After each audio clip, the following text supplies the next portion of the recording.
सभापति महोदय, मैं एक अत्यंत गंभीर, महत्वपूर्ण और चिंताजनक विषय पर सदन का ध्यान आकृष्ट करना चाहूंगा। जब से भारत श्री नरेंद्र मोदी जी के नेतृत्व में एक उभरती हुई सामरिक, आर्थिक और कूटनीतिक शक्ति बनकर उभरा है, तब से यह बहुत सहज रूप से देखा जाने लगा है, विशेषकर विगत 3 वर्षों से, जब से भारत को विकसित भारत बनाने का लक्ष्य रखा गया है, कि विदेश की बहुत सी ऐसी गतिविधियां हैं जो भारत की व्यवस्था के आर्थिक पक्ष, भारत की व्यवस्था के नैतिक पक्ष, सामाजिक पक्ष पर आक्रमण कर रही हैं। इस संदर्भ में एक रिसेंट जानकारी आई है जिसे हम कह सकते हैं organised crime and corruption reporting project. A French publication has recently published its own report based on its investigation on the Sarajevo-based OCCRP, Organized Crime Corruption Reporting Project. This new report of the media report has claimed. You will lay the report on the table of the House. जी। Go ahead. And इस report के अनुसार ये कहा गया है कि इस प्रोजेक्ट को फॉरेन गवर्नमेंट्स की फंडिंग है और उसका फोकस इंडिया के ऊपर भी है, और इस फॉरेन गवर्नमेंट की फंडिंग के साथ साथ जॉर्ज सोरोस के साथ भी इनका कनेक्शन है। अब ये केवल हम एक रिपोर्ट के आधार पर नहीं कह रहे हैं सभापति महोदय, मैं सदन का ध्यान आकृष्ट करना चाहूंगा कि विगत 3 वर्षों से ये क्या एक संयोग है कि जिस समय भारत की संसद का सत्र चलता है, मैं सिर्फ एक संयोग बता रहा हूं, भारतीय फार्मर्स के बारे में रिपोर्ट आती है 3 फरवरी 2021, बजट सत्र है 29 जनवरी 2021। पेगासस रिपोर्ट आती है 18 जुलाई 2021, मानसून सत्र है 19 जुलाई 2021। उसके बाद 31 जनवरी 2023 से भारत की संसद का बजट सत्र शुरू होता है और 24 जनवरी 2023 को हिंडनबर्ग रिपोर्ट आती है। जनवरी 2023 में भारत की संसद का सत्र शुरू होता है और 17 जनवरी 2023 को बीबीसी की डॉक्यूमेंट्री आती है, इंडिया द मोदी क्वेश्चन। और गंभीर महत्वपूर्ण बात है, 20 जुलाई 2023 को भारत की संसद का सत्र शुरू होता है और मणिपुर वायलेंस का वीडियो 19 जुलाई 2023, ठीक एक दिन पहले जारी होता है।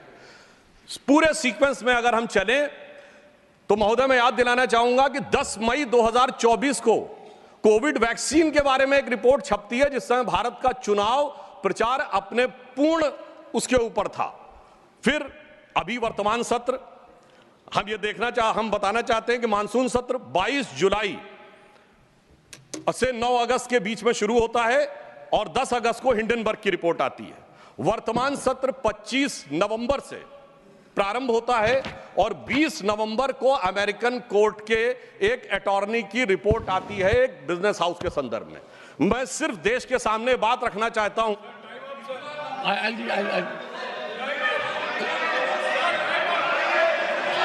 Honorable members, this is honorable members.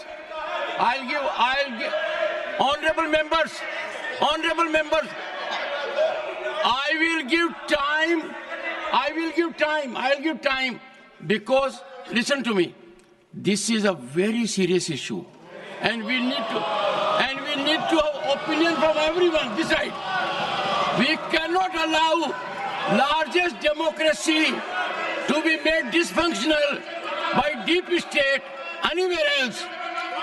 This house should be united in neutralizing any trend, any initiative that is pernicious, dangerous to our sovereignty.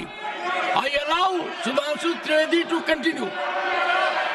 मैं सिर्फ ये बताना चाहता हूं कि विगत चुनाव भारत के राजनीतिक इतिहास के एकमात्र चुनाव थे जब विदेश में कोई रिपोर्ट नहीं, मैं विपक्ष के सदस्यों से कहना चाहता हूं, रिपोर्ट नहीं, भारत के इतिहास का एकमात्र चुनाव था जब विदेश की एक गवर्नमेंट ने, रशियन गवर्नमेंट ने ऑफिशियल स्टेटमेंट दिया कि भारत के चुनावों में विदेशी हस्तक्षेप हो रहा है।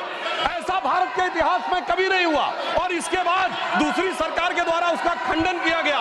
महोदय, मैं अपने विपक्ष के साथियों से पूछना चाहता हूं कि यह जान के हो रहा है या अनजाने में? अगर अनजाने में हो रहा है तो ईमानदारी से आइए और खुलकर चर्चा करिए। यदि जान के हो रहा है तो मैं अनुरोध करना चाहूंगा कि इसके ऊपर गहन जांच होनी चाहिए, क्योंकि निरंतर सभापति महोदय, मैंने कोई घटना कोट नहीं की है, मैंने केवल एक रिपोर्ट कोट नहीं की है, मैंने 3 वर्षों का सीक्वेंस दिया है और जो सदन सदन में बैठा हुआ हर व्यक्ति इसके साथ अपने साथ बिल्कुल साफ साफ उसे देख सकता है। और मगर मैं यह भी कहना चाहता हूं सभापति महोदय कि जिन लोगों के दिल में यह ख्वाब है, यह बड़ी एक सहज स्वाभाविक सी बात है, जिन लोगों के दिल में यह ख्वाब है कि वो भारत को झुका लेंगे, तो मैं उनसे कहना चाहता हूं कि हम श्री नरेंद्र मोदी जी के नेतृत्व में जिस प्रकार से आगे बढ़ रहे हैं, ये मत सोचें कि विदेश से किसी चीज का आज प्रभाव पड़ने वाला। आज भारत अपने स्वाभिमान के साथ आगे बढ़ रहा है। मैं उन लोगों के लिए कहना चाहूंगा, सर जो विदेश में जाकर यहाँ विचार करते हैं, जो कहते हैं डिफेंडर्स ऑफ डेमोक्रेसी यहाँ क्यों नहीं कर रहे हैं? सर डिफेंडर्स ऑफ डेमोक्रेसी जिनको कहते थे वो प्रधानमंत्री जी की तारीफ कर रहे हैं। इसलिए मैं कहना चाहूंगा, विदेश का लाभ लेकर, विदेश की छांव लेकर जो भारत में हो रहा है, उनके लिए एक पंक्ति कहना चाहूंगा कि अपने वतन पर सदियों तक है रही हुकूमत गैरों की, लेकिन कुछ चेहरों पर अब तक धूल है उनके पैरों की।